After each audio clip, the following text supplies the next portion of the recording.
Di Maria নেই, মেসিও থাকবেন না, তবে তাদের জায়গায় এসেছে আলভারেজ। তুন্দিরের স্বপ্ন দেখাচ্ছে। ডিফেন্ডার থেকে উইঙ্গার কিংবা মিডফিল্ডার, সব পজিশনে এখন আর্জেন্টিনার বিকল্প আছে। কেউ চোটে পড়লেও তাই কোচ লিওনেল স্কালোনিকে খুব দুশ্চিন্তায় পড়তে হয় না। আর্জেন্টিনার আগামী দিনের তারকাদের সম্পর্কে জেনে নেওয়া যাক। কিছুদিন আগেও থিয়াগো আলমাদাকে নিয়ে খুব বেশি আলোচনা ছিল না আলবিসেলেস্তা সমর্থকদের মাঝে। তবে 23 বছর বয়সী এই ফুটবলার নিজের সামর্থ্যটা প্রমাণ করেছেন। বল পায়ে জোরালো শট যেমন নিতে পারেন, তেমনি ড্রিবলিংয়েও তিনি দুর্দান্ত। আলমাদার বিশেষ গুণটা হলো অ্যাটাকিং মিডফিল্ডার হয়েও তিনি উইঙ্গার হিসেবে খেলতে পারেন, আবার চাইলে তাকে অন্য ভূমিকাতেও খেলানো যায়। বল কন্ট্রোল ও বল সাপ্লাইতে তিনি অনেকটা মেসির মতো কাজ করেন। 2026 বিশ্বকাপের পর মেসি থাকবেন না, সে অনুযায়ী নিজেকে প্রস্তুত করছেন আলমাদা। সুযোগ পেলে তিনি জ্বলে ওঠেন। অবশ্য ফ্রি কিক নেওয়াতে আগে থেকেই তার খ্যাতি আছে। ভবিষ্যতে জাতীয় দলেও নিয়মিত ফ্রি কিক নিতে দেখা যাবে তাকে। জুলিয়ান আলভারেজের কথা আলাদা করে বলতে হয়।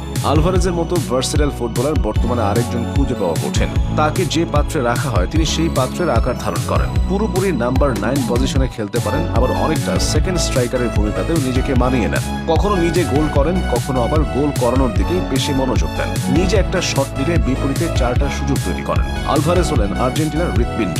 2022 বিশ্বকাপ থেকে ফুটবলে তার অপ্রতিরোধ্য যাত্রা অব্যাহত আছে। দেশের হয়ে সব রকম ট্রফি জিতেছেন, ক্লাব ফুটবলও তিনি সর্বেসর্বা। অ্যাটাকিং পজিশনের সামনের দিনগুলোতে আলভারেজের সঙ্গী হবেন জিউলিয়ানো সিমিওনে। নামটা পরিচিত মনে হচ্ছে। জিউলিয়ানো মূলত অ্যাটলেটিকো মাদ্রিদ কোচ দিয়েগো সিমিওনের ছেলে, তবে বাবার পরিচয় নয়, তিনি নিজের যোগ্যতায় এত দূর এসেছেন। সেন্ট্রাল ফরওয়ার্ড হলেও অ্যাটাকিং জোনের সব পজিশনে নিজেকে মানিয়ে নিতে পারেন জিউলিয়ানো। আবার মিডফিল্ডে থেকে খেলাকে নিয়ন্ত্রণ করতে পারেন। অ্যাটলেটিকোতে বাবা সিমিওনের অধীনে ডিফেন্সিভ ফুটবল খেলেই অভ্যস্ত এই তরুণ। সেখানে আর্জেন্টিনায় তাকে দেখা যায় ভিন্ন রূপে। 22 বছর বয়সী এই ফুটবলার এখন ভালোভাবেই স্কালোনির নজরে আছেন। আসা যাক এনজো ফার্নান্দেজ প্রসঙ্গে। এনজো ইতিমধ্যেই আলবিসেলেস্তাদের অবিচ্ছেদ্য অংশ হয়ে গেছেন। তিনি একাধারে নাম্বার 6 এবং নাম্বার 8-এ খেলতে পারেন। বক্স টু বক্স খেলতে যেমন পারেন, আবার ডিপ লাইন প্লে মেকার হিসেবেও তার জুরিমেলা ভার। একাধিক পজিশনে তার চমৎকার খেলার কারণ ওয়ার্ক রেট, তার ভিশন। মিডফিল্ডারদের মধ্যে এই দুই জিনিসের মিশ্রণ পাওয়া খুবই দুষ্কর। এছাড়া এনজো একজন দুর্দান্ত বল পাসার, অনেকটা রিয়ালের সাবেক রেড টনি ক্রুজের মতো। তিনি অ্যাকুরেট লং পাসের মাধ্যমে এক উইং থেকে আরেক উইংয়ে দারুণভাবে বল সুইচ করতে পারেন। আলেক্সিস ম্যাক অ্যালিস্টারকে সে অর্থে তরুণ বলার সুযোগ নেই। 26 বছর বয়সী এই ফুটবলার ক্যারিয়ারের প্রথম ভাগটা পার করেছেন, তবে এখনও তার সামনে অফুরন্ত সুযোগ।